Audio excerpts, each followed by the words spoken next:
Thank you, Deputy Speaker. Well, it's clear this bill is nothing more than unionism gone mad. I'm compelled to speak in opposition to these radical reforms, not just for the sake of common sense prevailing, not just for the sake of smart and successful business practice, but more importantly for the sake of small, medium and large business owners in my electorate of Dawson. The government's role is simple: set up business for success. These reforms do not do that. What these reforms do is put the agenda of the unions first and the interest of business second. Never once have I heard from a small business owner, "I would love nothing more than to bargain with the unions." You see, if this legislation was put into effect in its current form, family businesses in Dawson, like a petrol station, an independent supermarket or a cafe, would be facing infiltration from the unions when they simply work to serve the community and provide for their family. I visit local businesses every week in Dawson, and I can see the hard work, the long hours and the personal resources that are poured out by hard-working residents for their businesses to succeed. Small business makes up 98% of Australian business. 4.7 million of our jobs are in small business. These guys have been through so much already. Through COVID, they are emotionally and financially depleted, and this just may be the tipping point for them.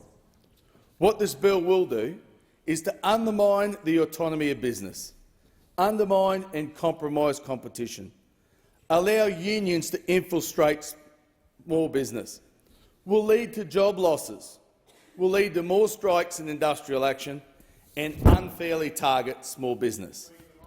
What this bill doesn't do is improve the lives of Australians, provide long-term sustainable real wage growth, make a fairer system for individual businesses, increase productivity or reduce the cost of living pressures. Now, Deputy Speaker, I want to see real wages increase. This side of the chamber wants to see real wages increase. Of course we do. We want what is best for all Australians, and that's why we oppose this legislation. This bill is about the Labor government reimbursing their union masters who have given them over $100 million. Yes, over $100 million.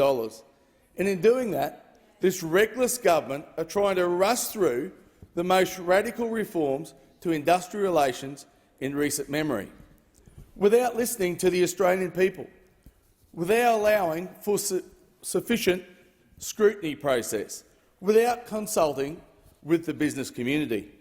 I haven't even had time to consult with my constituents or the businesses in my electorate that this will impact. At the election, Labor made no indication that they wanted to introduce these radical reforms. They said the opposite. These are the biggest IR reforms since the GST was introduced. When the Howard government undertook the GST reforms, they held countless consultations and many inquiries to ensure that their reforms were the right fit for all Australians and for the future of the nation.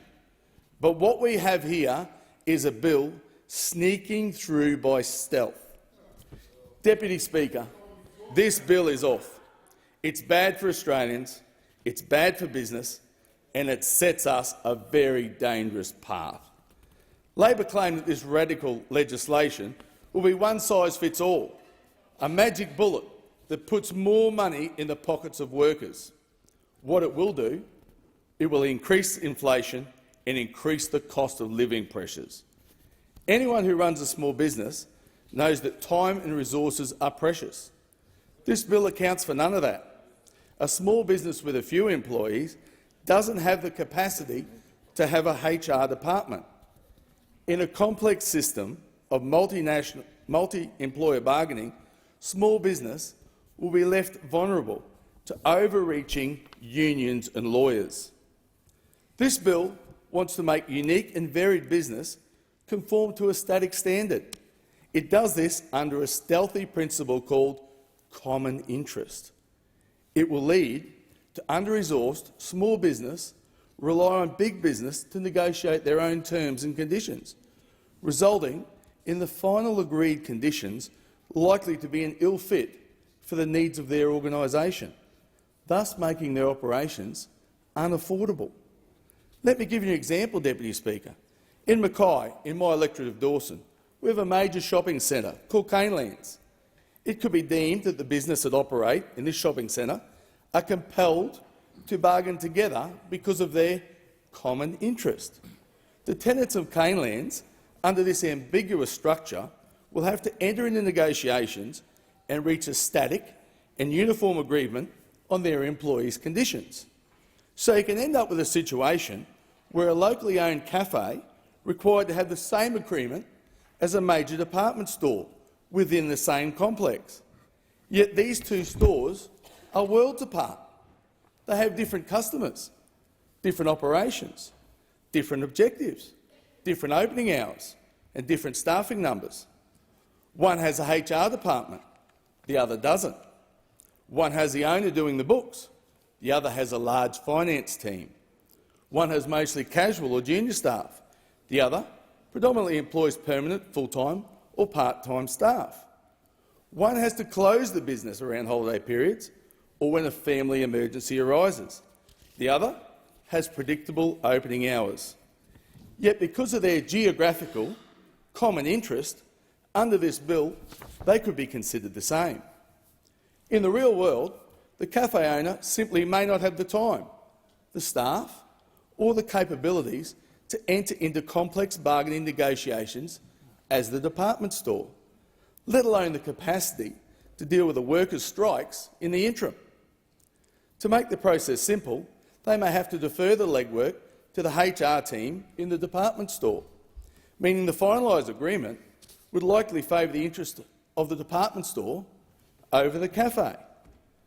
Business groups across Australia are united in their concern about this bill and its severe consequences that may force them to bargain together.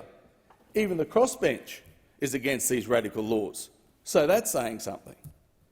This Labor, union-pleasing government is treating all small business with contempt. Principally, the government should only be introducing industrial relations only if these reforms are designed to lift both productivity and wages. This bill will not achieve that. If small, medium and large enterprises are slapped with unsustainable agreements, it will reduce their productivity, cut jobs and, in most cases, they will have to close their doors. Picking up on the example of the cafe and the department store, once again, should the cafe find themselves having to achieve the working hours, the contracts and the wages tailored to suit the department store needs, it is entirely possible that the cafe could find itself in an agreement that is untenable for unique circumstances, which could lead them to shutting their doors for good. It leaves the student, the mother, the owner without a job. It's not a wage increase if you don't have a job. This bill is a huge impost to small business, which is the backbone of our nation. I believe we should be making life easier for small business owners, not more difficult. At a time of an inflation crisis, energy woes that are going on to leave our country to be extremely vulnerable and a significant cost, this government is deciding to experiment with the Australian economy, the household budget and the working businesses of our nation. It is foolish, it is irresponsible. They are more interested in ideological battles and lining their pockets with union money than helping everyday Australians. The Labor government are blindsiding the nation and further jeopardising businesses who have already been through so much. These industrial laws are a disgrace and should never become law in this country, all for the sake of the $100 million that have lined the Labor's pockets. Look after Australia. Do your job. Authorised by Andrew Wilcox, LNP Mackay.